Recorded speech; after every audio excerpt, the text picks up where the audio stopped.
Hello students, last lecture में हम लोग बातचीत कर रहे थे about drying of resonating structures. तो मैं कुछ क्वेश्चन और देता हूं आपको, और इन मॉलिक्यूल्स के लिए या आयंस के लिए रेजोनेटिंग स्ट्रक्चर आपको ड्रॉ नहीं करने हैं, आपको बनाने हैं इनके रेजोनेंस हाइब्रिड। ठीक है, ड्रॉ रेजोनेंस हाइब्रिड,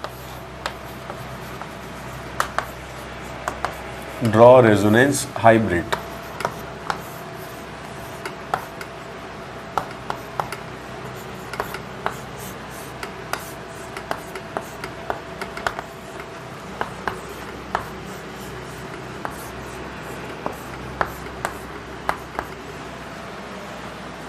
ठीक है, ये क्वेश्चंस करें।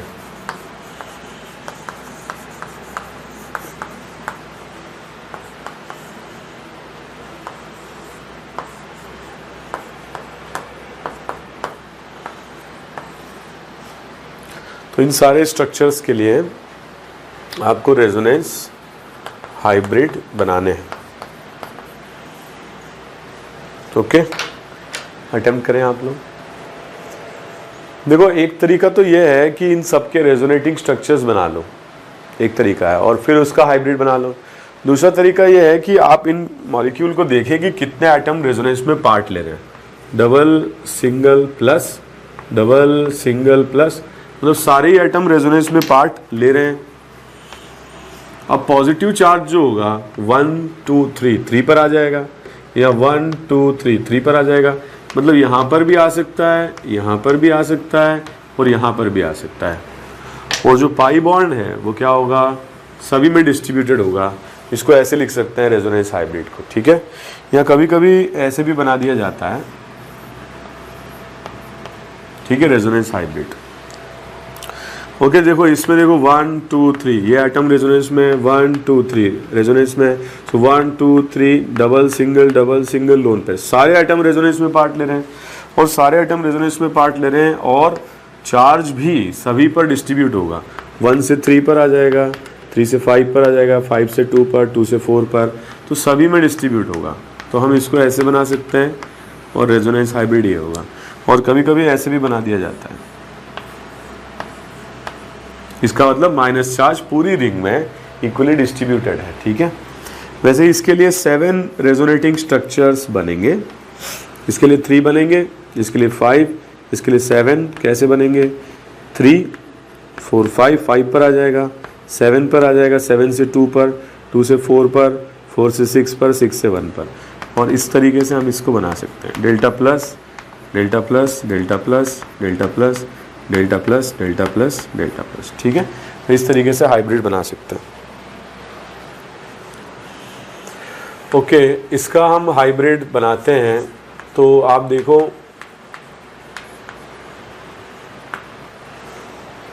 ऐसे बना सकते हैं, pi bond single bond lone pair, ऐसे बना सकते हैं।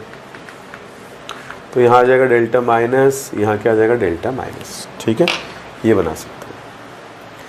ओके, यहाँ अगर अपन देखें इसका रेजोनेटिंग स्ट्रक्चर हम बनाते हैं, तो हाइब्रिड मैंने बताया था आपको, 1 2 3 3 पर आ जाएगा माइनस, 4 5 5 पर आ जाएगा, 6 7 7 पर आ जाएगा, 8 9 वापस पहुँच जाएगा। तो रेजोनेंस हाइब्रिड ऐसा बनेगा इसका। सो 1 से 3 पर, 3 से 5 पर, 5 से 7 पर, 7 से 1 पर। ठीक है, इस तरह से। जैसे मान लो इसका हमने रेजोनेटिंग स्ट्रक्चर बनाया, तो कुछ ऐसा रहेगा। ठीक है, ओ पे प्लस आ जाएगा। तो जब हम इसका हाइब्रिड बनाते हैं, तो कुछ ऐसा हाइब्रिड स्ट्रक्चर दिखाई देगा। पार्शियल बॉन्ड, यहाँ आएगा डेल्टा माइनस, और यहाँ क्या आएगा डेल्टा प्लस। ठीक है, इस तरह से। तो देखिए बेटा, कुछ ऐसे रेजोनेटिंग स्ट्रक्चर्स आपको दिखाई दे रहे हैं जिनके रेजोनेटिंग स्ट्रक्चर्स आइडेंटिकल हैं। जैसे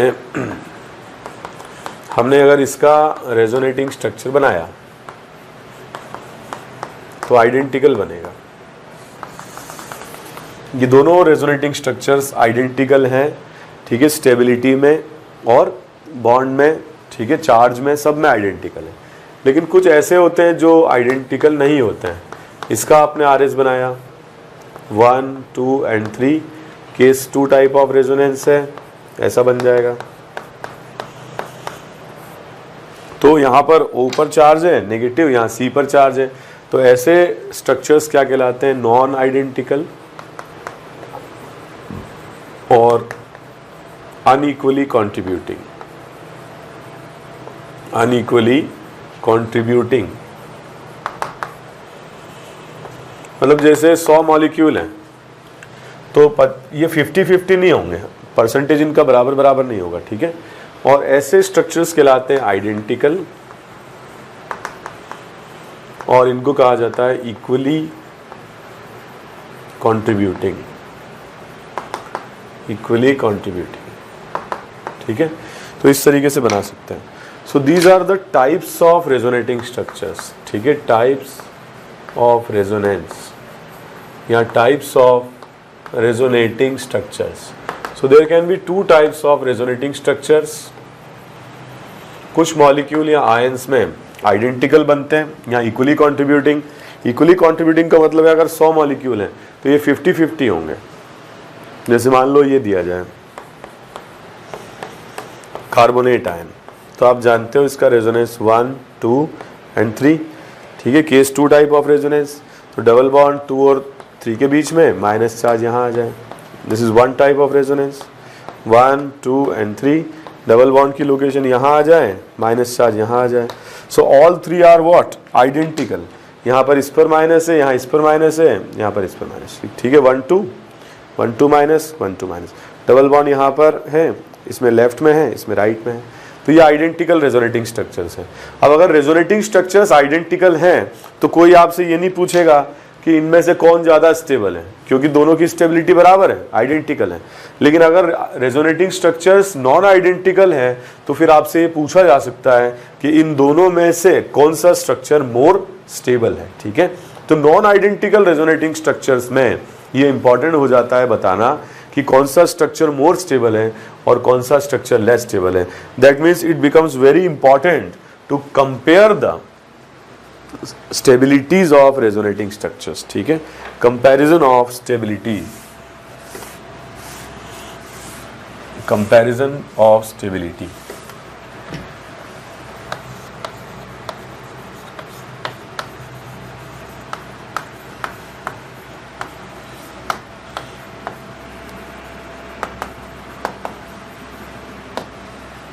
So comparison of stabilities of resonating structures, it becomes very important, ठीक है। लेकिन ये तभी होगा जब स्ट्रक्चर्स क्या होंगे? नॉन आइडेंटिकल या अनइक्वली कॉन्ट्रीब्यूटिंग। लेकिन स्ट्रक्चर्स अगर आइडेंटिकल होंगे या इक्वली कॉन्ट्रीब्यूटिंग होंगे तब तो स्टेबिलिटी के कंपैरिजन का कोई मीनिंग नहीं है, ठीक है। सबसे पहला रूल ये है, count number of pi bonds. Count number of pi bonds, जिसमें पाई बॉन्ड ज़्यादा होंगे स्टेबिलिटी उसी की ज़्यादा होगी, ठीक है। जैसे फॉर एग्जांपल ये दिया जाए CH3 C double bond OH और ये इसका RS, तो इन दोनों में से कौन ज़्यादा स्टेबल होगा? यहाँ पर 1 पाई बॉन्ड है, यहाँ 0 पाई बॉन्ड है। तो A और B में अगर आप कंपेयर करोगे तो A की स्टेबिलिटी ज़्यादा आएगी, क्योंकि B स्ट्रक्चर में 1 पाई बॉन्ड हमने क्या कर दिया? कम कर दिया, ठीक है। तो सबसे पहले आप ये देखें कि किस स्ट्रक्चर में नंबर ऑफ पाई बॉन्ड ज़्यादा है, ठीक है। मैं कुछ क्वेश्चन दे रहा हूँ, ये करें।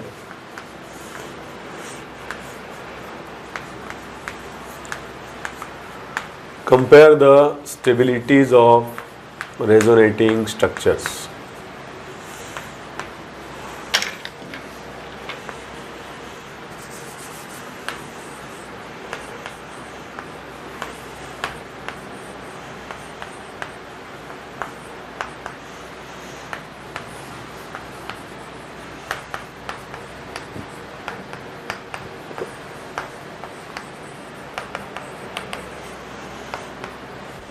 ठीक है, आप ये इलेक्ट्रोनेगेटिविटी मत लगा दीजिएगा। कुछ स्टूडेंट सोचते हैं कि जो ज़्यादा इलेक्ट्रोनेगेटिव उस पर माइनस चार्ज ज़्यादा स्टेबल है, तो नहीं, वो बाद में लगाएंगे हम लोग। फर्स्ट प्रायोरिटी पर हम क्या लगाएंगे? नंबर ऑफ पाई बॉन्ड, ठीक है। जिसमें नंबर ऑफ पाई बॉन्ड ज़्यादा है उसकी स्टेबिलिटी ज़्यादा होगी।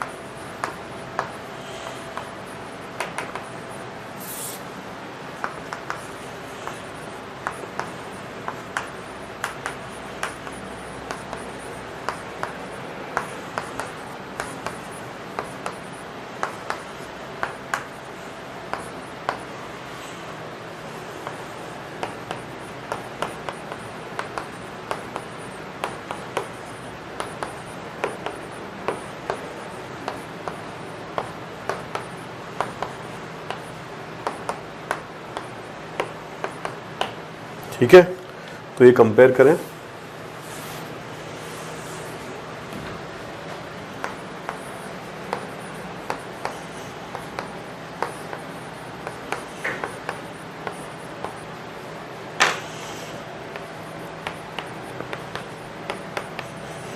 बड़े आराम से टाइम लेकर के ये क्वेश्चंस आप लोग अटेम्प्ट करें। ओके, एक बार आप देख लीजिए, कॉपी कर लीजिए। ठीक है, और क्वेश्चंस दे रहा हूं मैं, आप ऐसे लिखे इसे।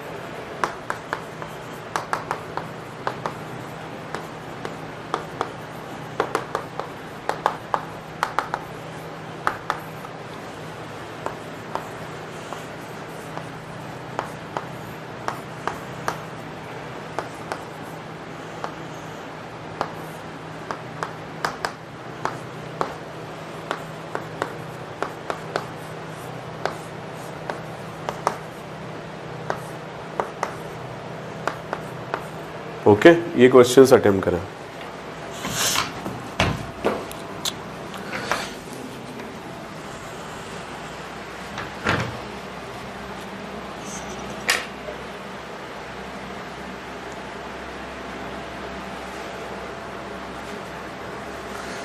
ओके, तो इनमें देखिए आप, इसमें 2 पाई बॉन्ड हैं और इसमें 1 पाई बॉन्ड है। ठीक है, तो ए की स्टेबिलिटी बी से ज़्यादा होगी। सिमिलरली देखो, इसमें 2 पाई बॉन्ड हैं, इसमें 1 पाई बॉन्ड है, तो ए की स्टेबिलिटी बी से ज़्यादा होगी। इसमें देखिए 0 पाई बॉन्ड है, इसमें 1 पाई बॉन्ड है, तो बी की स्टेबिलिटी ए से ज़्यादा होगी। ओके, इसमें देखो आप ई और एफ में एफ की स्टेबिलिटी ज़्यादा होगी। ठीक है, इनमें देखिए आप ए और बी में मोर पाई बॉन्ड में बी की स्टेबिलिटी ज़्यादा होगी। इनमें देखिए आप ए और बी में बी की स्टेबिलिटी ज़्यादा होगी। ठीक है, 1 पाई बॉन्ड है, इसमें देखो 1 पाई बॉन्ड है, इसमें देखिए 2 पाई बॉन्ड है, तो सी और डी अगर मैं मान लेता हूँ इनको, तो डी की स्टेबिलिटी ज़्यादा होगी। ठीक है, इसमें सी और डी में देखिए आप, इसमें 1 पाई बॉन्ड है, इसमें 2 पाई बॉन्ड है, तो डी की स्टेबिलिटी ज़्यादा होगी। ठीक है, तो सबसे पहले आप क्या काउंट करेंगे, number of pi bonds count करेंगे। ठीक है, इसके बाद एक बार आपने पाई बॉन्ड्स काउंट कर लिए हैं, तो कुछ ऐसे केसेस भी आ सकते हैं जिनमें रेजोनेटिंग स्ट्रक्चर्स में पाई बॉन्ड सेम हो।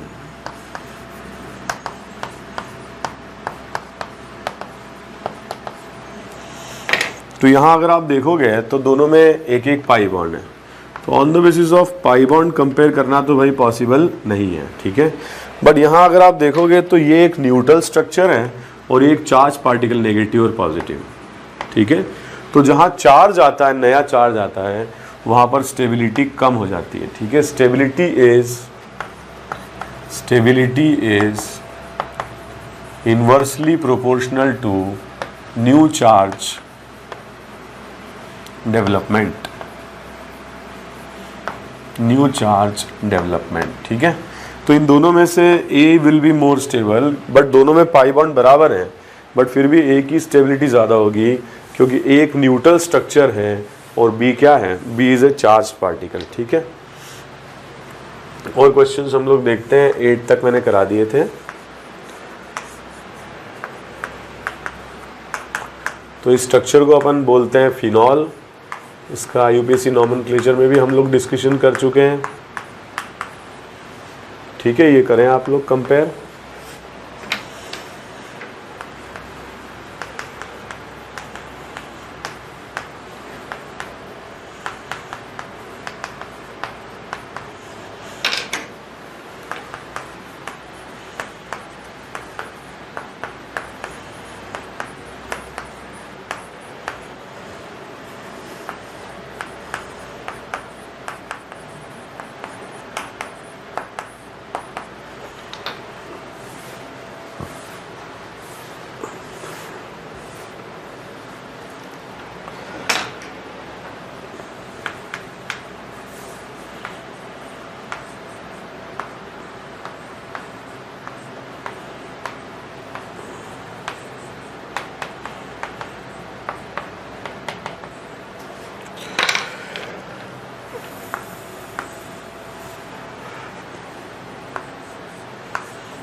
ओके, ये क्वेश्चंस आप लोग अटेम्प्ट करें।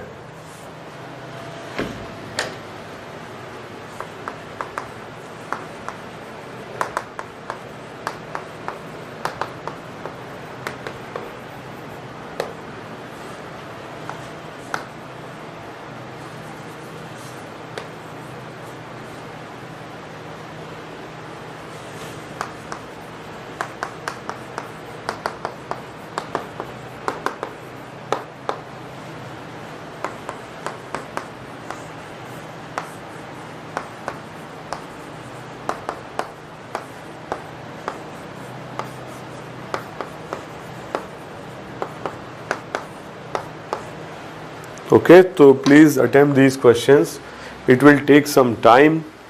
ठीक है, आप पहले क्वेश्चंस को कॉपी कर लीजिए और फिर बड़े आराम से इनको आप अटेम्प्ट कर लीजिए।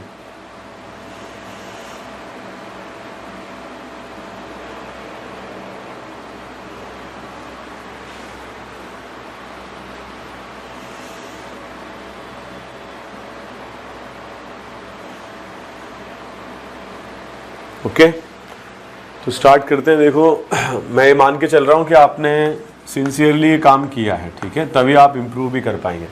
देखो, इन दोनों में 3 पाई बॉन्ड्स हैं, बट इस पे प्लस चार्ज है, इस पे माइनस है, तो एक्स्ट्रा चार्ज आ रहा है और एक्स्ट्रा चार्ज से स्टेबिलिटी कम हो जाती है। ठीक है, इन दोनों में देखें हम ए और बी, इनमें एक्स्ट्रा चार्ज आ रहा है तो ये मोर स्टेबल होगा। इनमें देखें हम ए और बी, ये पहला रूल है, ये ज़्यादा स्टेबल होगा भाई। इसमें चार्ज वार्ज मत लगा देना, पहले पाई बॉन्ड काउंट करना, पाई बॉन्ड बराबर है तो चार्ज लगाना। ठीक है, इसमें देखें हम सी और डी, ये न्यूट्रल है, ये चार्ज्ड है, दोनों में पाई बॉन्ड बराबर है। ठीक है, नेक्स्ट क्वेश्चन देखें हम सी और डी, ये न्यूट्रल है, ये चार्ज्ड है, पाई बॉन्ड बराबर है, ये ज़्यादा स्टेबल होगा। इसमें बताओ, इसमें चार्ज वार्ज मत लगा देना, डायरेक्ट क्वेश्चन होगा पाई बॉन्ड के बेसिस पर। ठीक है, 2 पाई बॉन्ड है, इसमें 0 पाई बॉन्ड। 15 देखिए आप, 2 पाई बॉन्ड इसमें भी, 2 इसमें भी है, तो ए और बी में से A will be more stable because it is neutral and B वाला इज चार्ज। ठीक है, इसमें देखिए ए और बी में से A is neutral, B is charge, तो ए की स्टेबिलिटी बी से ज़्यादा होगी। तो इस तरीके से पहले आप क्या करोगे, पाई बॉन्ड्स काउंट कर लेंगे और फिर जब पाई बॉन्ड्स बराबर होंगे तब आप क्या करेंगे, then you will apply the charge. ठीक है, जिसमें ज़्यादा चार्ज है स्टेबिलिटी कम हो जाएगी। Then third is stability is proportional to complete octet for maximum atoms.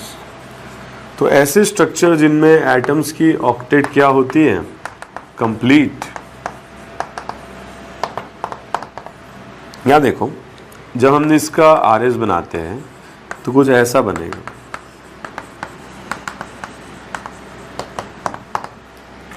तो यहाँ पर आप देखोगे, यहाँ पे 2 पाई बॉन्ड्स हैं, यहाँ पे भी 2 पाई बॉन्ड्स हैं, बट यहाँ देखिए बोरॉन का जो ऑक्टेट है वो कंप्लीट हो गया। यहाँ पे बोरॉन से 3 एटम जुड़े हुए हैं, तो 2 4 6, ठीक है, ऑक्टेट इनकम्प्लीट है, जबकि यहाँ ऑक्टेट कंप्लीट है। तो ए और बी में से अगर हम कंपेयर करें, बी की स्टेबिलिटी ए से ज़्यादा होगी बिकॉज ऑफ कंप्लीट ऑक्टेट। ठीक है, तो कंप्लीट ऑक्टेट होने की वजह से second structure will be more stable because of complete octet for boron, जबकि चार्ज दोनों में माइनस ही आ रहा है, कोई नया चार्ज डेवलप भी नहीं हो रहा, पाई बॉन्ड भी बराबर है, तो हम ऑक्टेट के बेसिस पे डिसाइड करेंगे। मैं कुछ क्वेश्चन इस पे देता हूं, देखें आप लोग समझ पाए कि नहीं।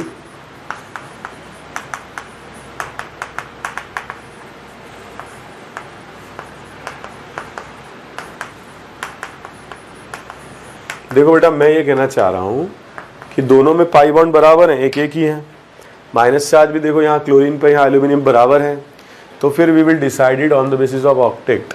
यहाँ एल्यूमिनियम का ऑक्टेट इनकम्प्लीट है, यहाँ कंप्लीट है। ठीक है, तो सी और डी में से more stable will be D. ठीक है, मोर स्टेबल विल बी, ठीक है, डी। ओके, तो इस तरीके के क्वेश्चंस और हम लोग करते हैं।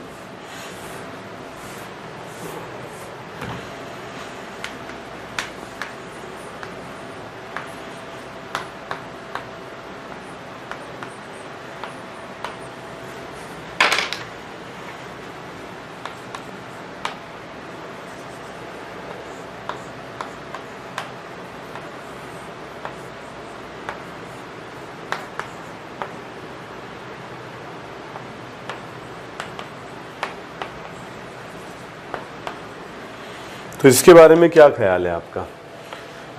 यहाँ रेजोनेटिंग स्ट्रक्चर में देखें तो बोरॉन का जो ऑक्टेट है दैट इज इनकम्प्लीट, जबकि यहाँ बोरॉन का ऑक्टेट कंप्लीट है। इनफैक्ट ये तो हम केस 1 से भी सॉल्व कर सकते हैं, ए और बी में से B will be more stable, ठीक है। Why more stable? Because it has more number of pi bonds, ठीक है। तो एक बार आप इनको देख लीजिए और कॉपी कर लीजिए। तो हमने डिस्कस किया सबसे पहले on the basis of pi bond, फिर हमने डिस्कस किया on the basis of what, new charge development, नया चार्ज बनेगा तो भाई स्टेबिलिटी कम हो जाएगी। फिर हमने डिस्कस किया on the basis of octet, ठीक है। कई बार क्या होता है, these rules are also not sufficient, ठीक है। तो फोर्थ केस हम लोग देखते हैं। So these rules are also insufficient to determine और to predict the relative stability. तो फिर हम कैसे करेंगे?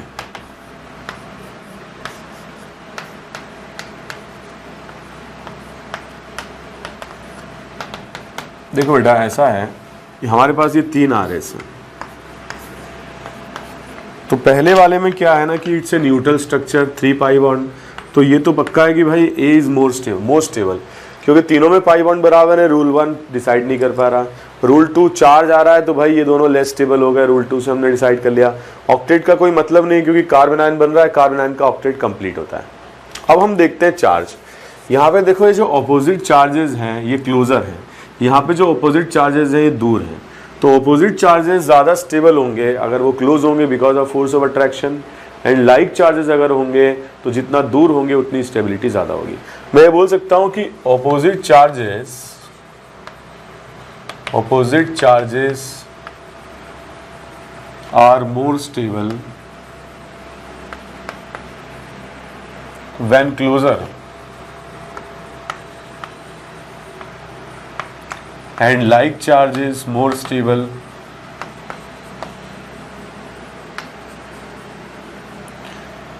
when they are दूर, ठीक है, sorry, when they are more separated, ठीक है, दूर होने चाहिए। जैसे यहाँ पर है ऑपोजिट चार्ज, ये पास में है और ये दूर है, तो ऑपोजिट चार्ज कब ज़्यादा स्टेबल होंगे? जब ये पास में होंगे, because of force of attraction, ठीक है। B will be more stable than C, ठीक है। काफ़ी इंपॉर्टेंट है ये।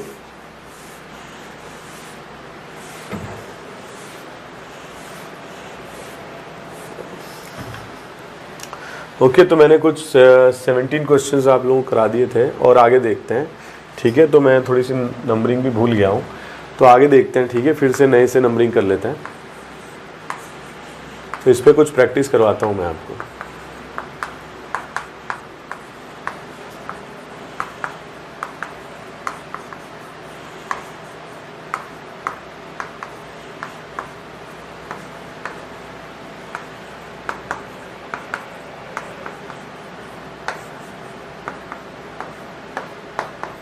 ठीक है, तो इनमें कंपैरिजन करना है।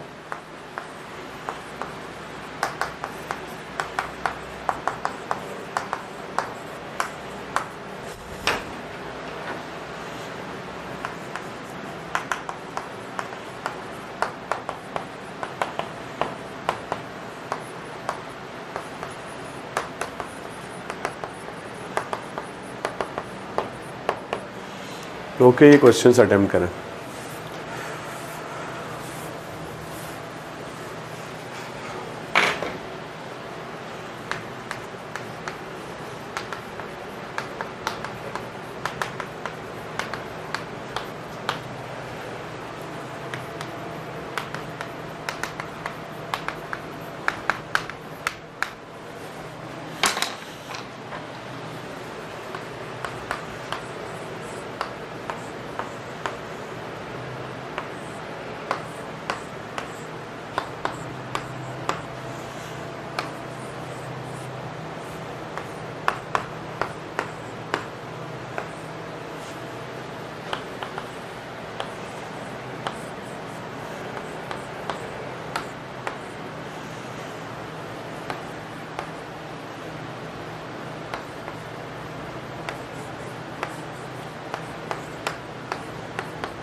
एक बार थोड़ा टाइम दे करके इन क्वेश्चंस को आप लोग अटेम्प्ट करिए।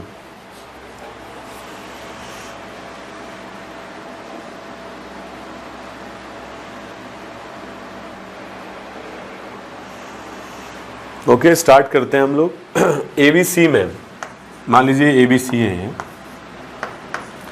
तो सबसे स्टेबल होगा ए, बिकॉज इट इज न्यूट्रल। सभी में 3-3 पाई बॉन्ड है, तो ए न्यूट्रल है। बी और सी में से बी की स्टेबिलिटी सी से ज़्यादा होगी, क्योंकि बी में ऑपोजिट चार्जेस हैं और ये चार्जेस क्लोजर हैं, ठीक है। सी में ये चार्जेस दूर हैं। यहाँ पर देखें हम ए बी सी, इन तीनों में अगर हम कंपेयर करते हैं तो ए मोस्ट स्टेबल होगा, न्यूट्रल है, 2 पाई बॉन्ड्स है। बी में भी 2 पाई बॉन्ड्स है, सी में भी 2 पाई बॉन्ड्स है। But B will be more stable, क्योंकि बी में opposite charges are closer and C will be less stable because opposite charges क्या हैं, दूर हैं, ठीक है। ओके, नेक्स्ट क्वेश्चन देखते हैं हम लोग। Uh let's say this is B, तो इसमें बी मोर स्टेबल होगा। दोनों में 1-1 पाई बॉन्ड है, और 1-1 पाई बॉन्ड के साथ हम ये बोल सकते हैं कि फर्स्ट रूल फेल हो गया, ठीक है। चार्ज दोनों में प्लस माइनस, तो सेकेंड रूल फेल हो गया। ऑक्टेट दोनों में इनकम्प्लीट है कार्बन का, थर्ड रूल फेल हो गया। तो फिर ऑपोजिट चार्ज रूल से लगाते हैं हम। ऑपोजिट चार्जेस इसमें क्या है, क्लोजर है, B is more stable. On similar grounds we can compare the stability between C and D, ठीक है। तो सी में देखो एक माइनस ऊपर है, एक माइनस ऊपर, एक कार्बन पे प्लस है, कार्बन पे प्लस है, दोनों में पाई बॉन्ड 2-2 है। रूल 1 फेल, दोनों में पाई बॉन्ड बराबर है। रूल 2 फेल बिकॉज रूल 2 से हम क्या देखते हैं, न्यू चार्ज कुछ बन ही नहीं रहा है। रूल 3 भी फेल, क्योंकि ऑक्टेट कार्बन का दोनों में इनकम्प्लीट है। Rule 4 states opposite charges should be closer, वो इसमें है, डी मोर स्टेबल हो जाएगा, ठीक है। अब इन तीनों में देखें हम, इन तीनों में ए को तो आप कंपेयर कर ही नहीं सकते। रूल 1 से ही डिसाइड हो गया ए मोस्ट स्टेबल, ठीक है। और बी और सी में अगर हम कंपेयर करें, दोनों में पाई बॉन्ड बराबर हैं, रूल 1 फेल, दोनों में एक माइनस एक प्लस है, रूल 2 फेल्स, दोनों में कार्बन का ऑक्टेट इनकम्प्लीट है, रूल 3 फेल्स। ऑपोजिट चार्जेस इसमें क्लोजर हैं, इसमें दूर हैं, तो बी की स्टेबिलिटी सी से ज़्यादा हो जाएगी, ठीक है। तो इस तरीके से हम कंपेयर कर सकते हैं, ठीक है। और क्वेश्चंस मैं आप लोगों को देता हूँ।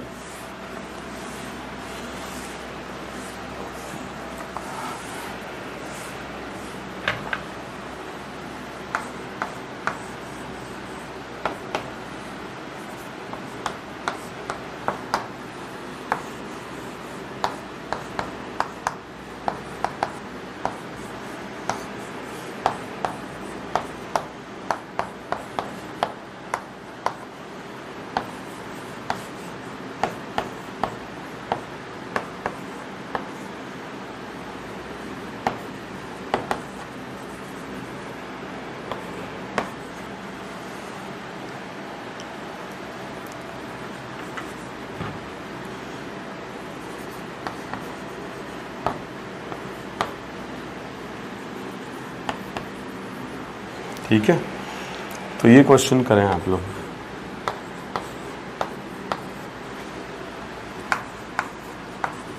बहुत इजी क्वेश्चंस हैं, थोड़ा सा कॉन्फिडेंस लेवल हाई रख करके आप लोग अटेम्प्ट करें, ठीक है। तो 6 क्वेश्चन मैं ये मान करके चल रहा हूँ कि आप लोग क्वेश्चंस लिख भी रहे हैं और खुद से सॉल्व भी कर रहे हैं, ठीक है।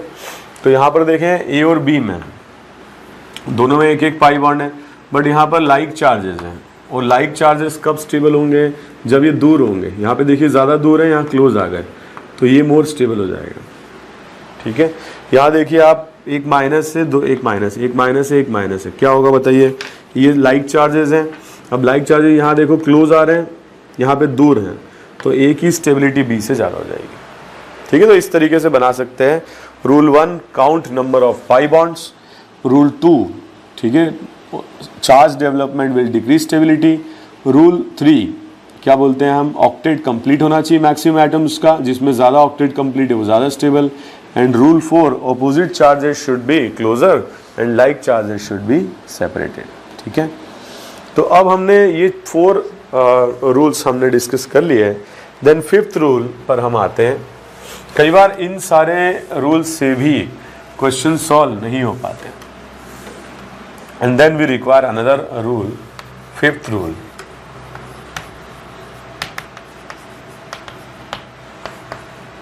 तो इसके लिए हम बनाते हैं। मैं देखो रूल 1 इसमें नहीं लग पाएगा क्योंकि यहाँ पर दोनों में एक एक पाई बॉन्ड है। रूल 2 भी नहीं लग पाएगा क्योंकि दोनों में एक एक माइनस चार्ज है। रूल 3 ऑक्टेट इसमें कंप्लीट है, इसमें भी कंप्लीट है। रूल 4 ऑपोजिट चार्ज वो है नहीं, तो फिर रूल 5 की ज़रूरत पड़ती है। इसमें देखिए O पर नेगेटिव चार्ज है और इसमें C पर नेगेटिव चार्ज है। सो माइनस चार्ज और negative charge is more stable. Negative charge is more stable on more electronegative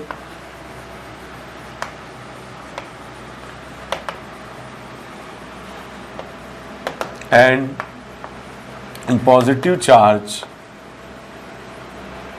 is more stable on less electronegative। ठीक है, यहाँ आ रहा है माइनस चार्ज O पर और C पर।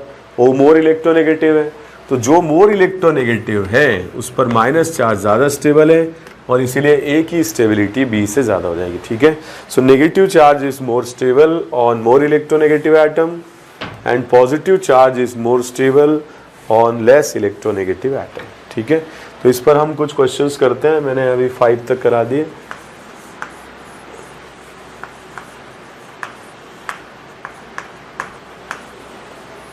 देखो मेरा ये मानना है कि सीखते तो हमेशा क्वेश्चन से ही हैं। ऐसा नहीं है कि मतलब मैंने कोई चीज़ थ्योरी लिखा दी और आप सीख गए। तो क्वेश्चंस को सिंसियरली लें, जैसे मैं बोल रहा हूँ वैसे करें।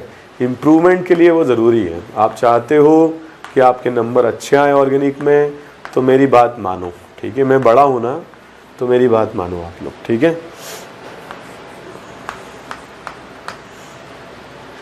ऐसे मत बोल देना आप लोग, बड़ा हुआ तो क्या हुआ जैसे पेड़ खजूर। ठीक है, आप मेरी बात मानोगे तो इम्प्रूवमेंट अपने आप आएगा। ठीक है,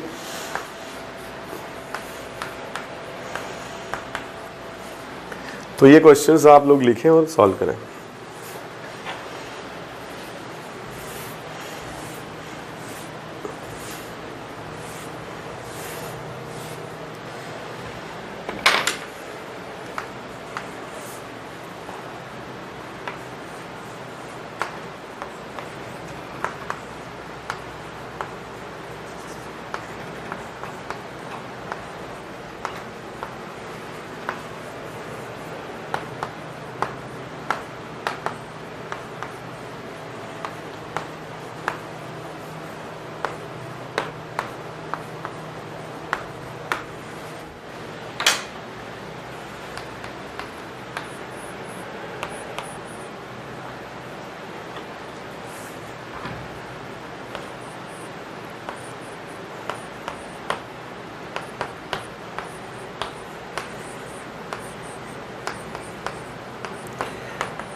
जो लोग भी बात सुनते नहीं हैं, ठीक है, इसको बस वीडियो को देखते रहते हैं दूर बैठ कर के, टीवी पे लगा लिया, तो वो बच्चे, ठीक है, मुझे अच्छे नहीं लगते हैं।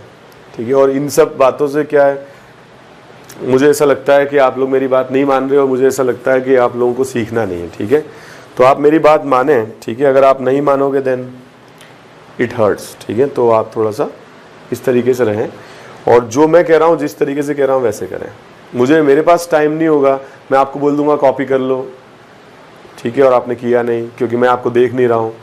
ठीक है, मैं आपको मतलब कुछ सज़ा नहीं दे सकता हूँ, डांट नहीं सकता हूँ, तो ऐसा नहीं करें आप लोग। और एक्चुअल टीचर मान करके बात माने, वर्चुअल नहीं, वीडियो टीचर नहीं, एक्चुअल टीचर मान करके मेरी बात को माने। ठीक है, ये क्वेश्चंस करें आप लोग।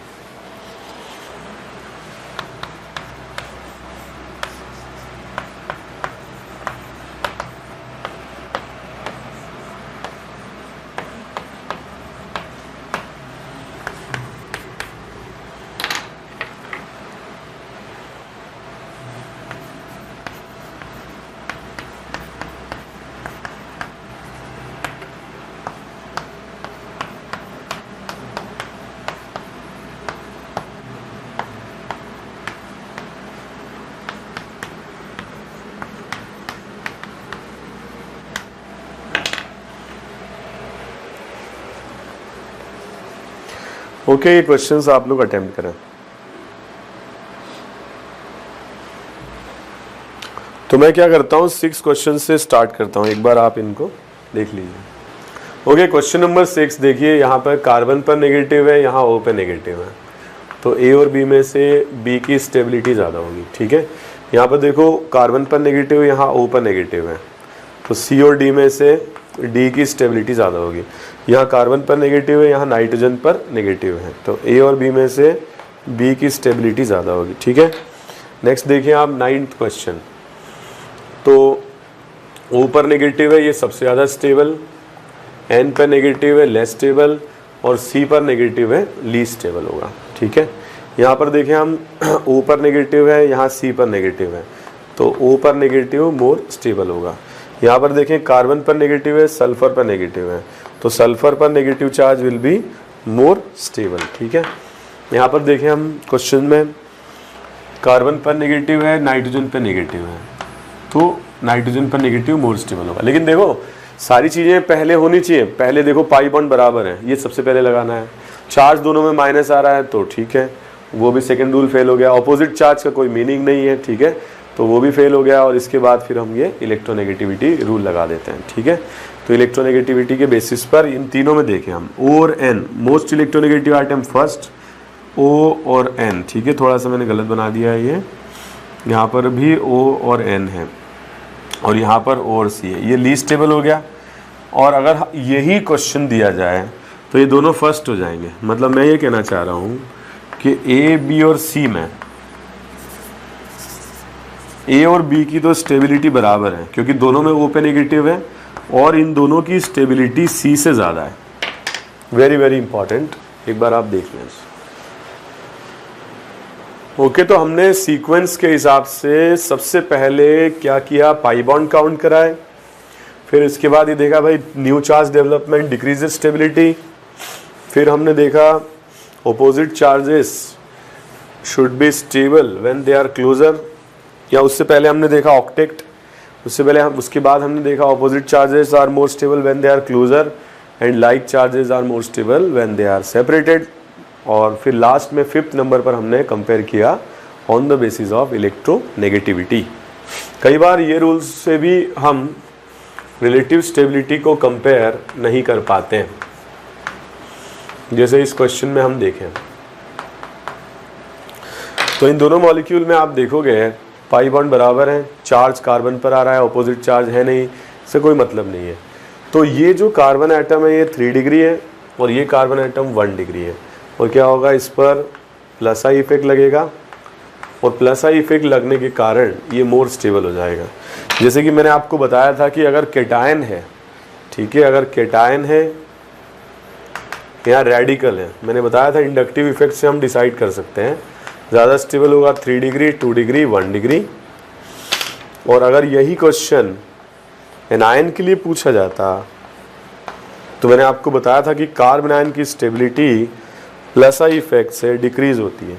यहाँ अगर आप देखोगे प्लस आई इफेक्ट तो एनायन की स्टेबिलिटी क्या होगी, कम हो जाएगी। तो इन दोनों में से A और B में से B will be more stable. तो मैं ये कह सकता हूँ कि कार्बन आयन के लिए स्टेबिलिटी ऑर्डर रहेगा 1 डिग्री, 2 डिग्री एंड 3 डिग्री। ठीक है, तो ये बात हम इंडक्टिव इफेक्ट में भी कर चुके हैं। मैं बोल सकता हूँ कि cations and radicals are more stable when they are more surrounded by carbon, and anion will be less stable when it is more surrounded by carbon atoms। ठीक है, तो on the basis of this मैं कुछ questions और कराना चाहता हूँ, ये करें।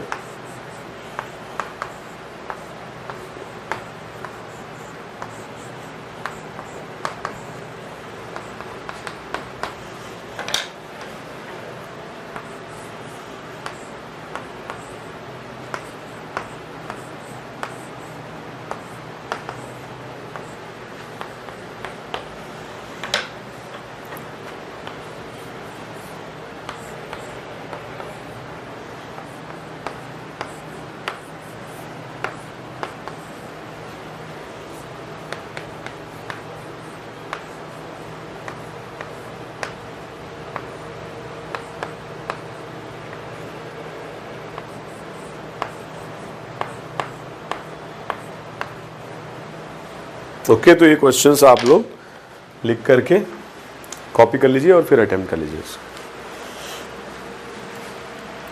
ओके, तो मैं ये बोल रहा था 3 डिग्री है और ये 1 डिग्री है, तो ये ज़्यादा स्टेबल होगा। ये कार्बन आयन 3 डिग्री है, ये 1 डिग्री है, तो 1 डिग्री ज़्यादा स्टेबल होगा। ठीक है, यहाँ देखो आप, ये कार्बन आयन 1 डिग्री है, ये 2 डिग्री है, 2 कार्बन से सराउंडेड है। ठीक है, तो ए will be more stable.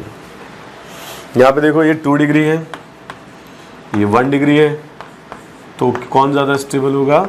1 degree. ठीक है, इसमें देखिए आप, ये 2 डिग्री है और ये 1 डिग्री है, तो क्या होगा बताओ? ई और F will be more stable. 17 देखिए आप, रेडिकल ये 3 डिग्री है और ये 2 डिग्री है, तो सी और डी में से सी मोर स्टेबल होगा।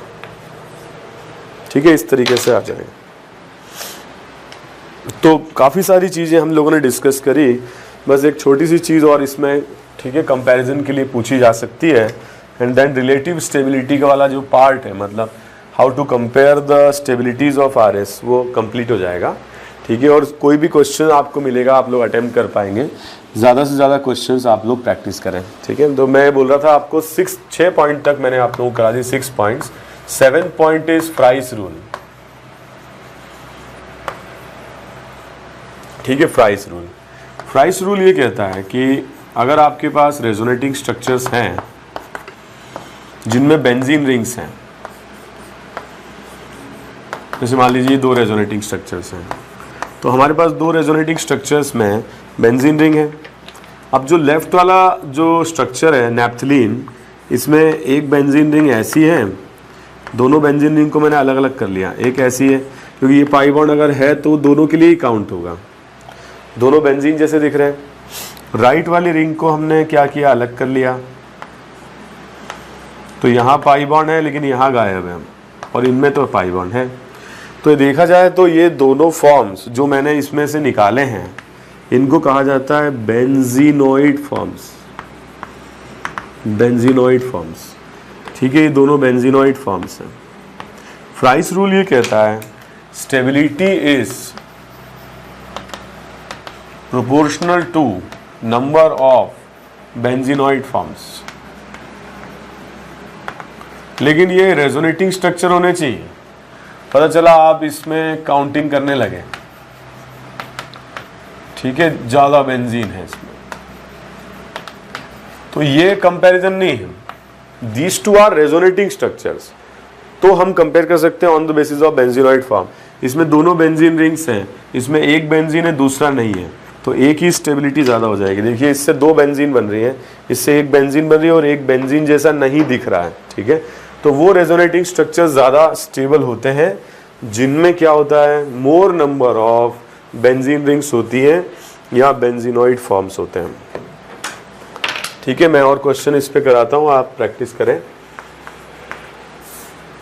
लगभग 40-50 क्वेश्चन मैंने इस पर आपको करा दिए, और भी आपको 4-5 क्वेश्चन जहाँ मिलते रहें अटेम्प्ट करते रहें। ठीक है, और एक्सपर्टाइज आपकी बढ़ाते रहें। मैं मान के चल रहा हूँ कि आप अब मेरी बात मानने लगे हैं। ठीक है,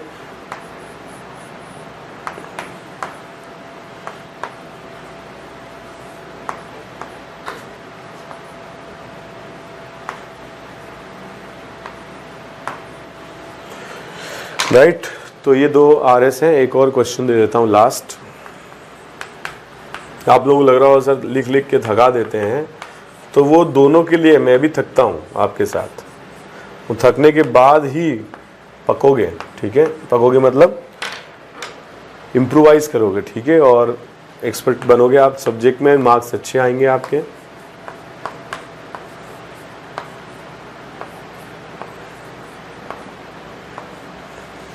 ठीक है, तो एक बार इन क्वेश्चंस को और लिख करके और अटेम्प्ट कर लीजिए। ये सारी एरोमेटिक रिंग्स हैं और नेक्स्ट लेक्चर में हम लोग एरोमेटिसिटी स्टार्ट भी करेंगे। तो मैं अगर यहाँ देखूँ तो इसमें नंबर ऑफ बेंजीनोइड फॉर्म्स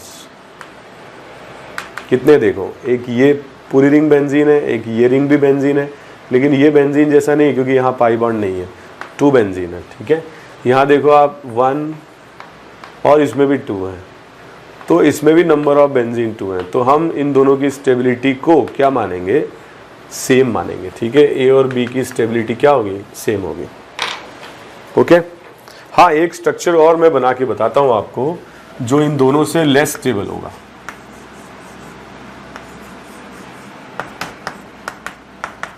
देखो इसमें नंबर ऑफ बेंजीन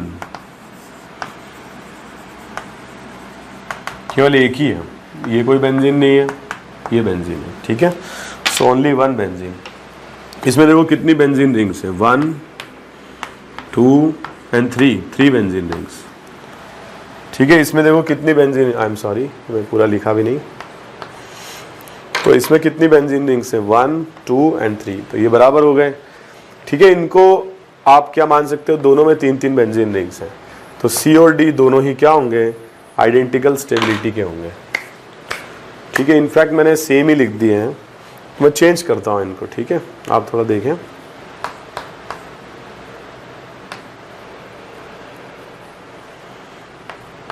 अब बताइए, अब ये सी और डी अलग अलग स्ट्रक्चर्स हैं।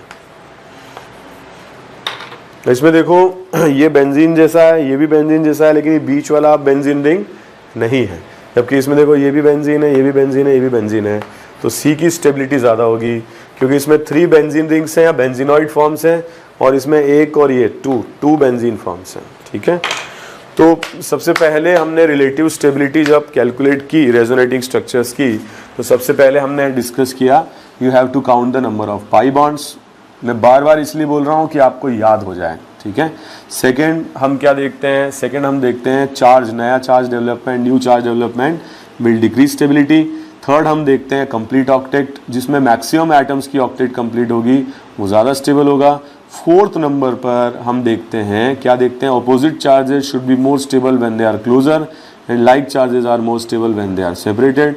फिफ्थ नंबर पर हम इलेक्ट्रोनेगेटिविटी देखते हैं, negative charge will be more stable, ठीक है, on more electronegative and positive will be more stable on less electronegative. And then six number पर हम क्या देखते हैं, पॉजिटिव और रेडिकल, ठीक है, कि स्टेबिलिटी अगर आ रही है तो 3 डिग्री 2 डिग्री 1 डिग्री, और एनायन की आ रही है तो उल्टा हो जाएगा, 1 डिग्री 2 डिग्री 3 डिग्री। और लास्ट में हमने डिस्कस किया फ्राइस रूल। ठीक है, सो फ्राइस रूल स्टेट्स जिसमें ज़्यादा बेंजीन रिंग्स हैं या ज़्यादा बेंजीनॉइड फॉर्म्स हैं, ऐसे स्ट्रक्चर की स्टेबिलिटी ज़्यादा होगी। और ये कब आएंगे, जब ये एरोमेटिक कंपाउंड्स होंगे। इसका नाम हमने पढ़ा था नैप्थलीन, इसका नाम एंथ्रेसीन और इसका नाम फिनाइंथ्रीन, जो कि मैं नॉमेनक्लेचर में कवर भी कर चुका हूँ। ठीक है, तो नेक्स्ट लेक्चर में हम लोग डिस्कस करेंगे about the applications of resonance. There are many applications of resonance.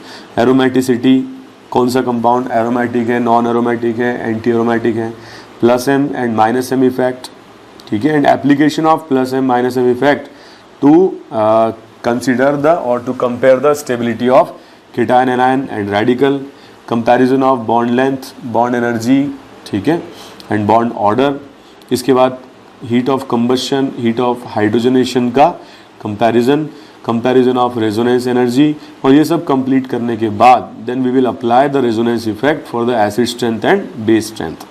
2 effect हैं जो काफ़ी इंपॉर्टेंट हैं, सॉरी 3 इफेक्ट हैं जो काफ़ी इंपॉर्टेंट हैं, इंडक्टिव इफेक्ट, रेजोनेंस इफेक्ट, और फिर लास्ट में हम लोग डिस्कस करेंगे हाइपर कॉन्जुगेशन।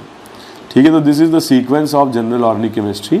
और लास्ट में जब ये हाइपर कॉन्जुगेशन ये सब पढ़ाने के बाद then we will consider again the acid strength and base strength.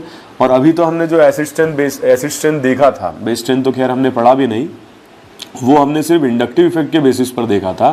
तब हम लोग सारे इफेक्ट लगाएंगे, resonance effect, hyper conjugation, inductive effect, ठीक है, और भी कई इंपॉर्टेंट इफेक्ट्स हैं जिन पे क्वेश्चन पूछे जाते हैं, SIR effect and SIP effect. Okay, so see you in next class, thank you very much.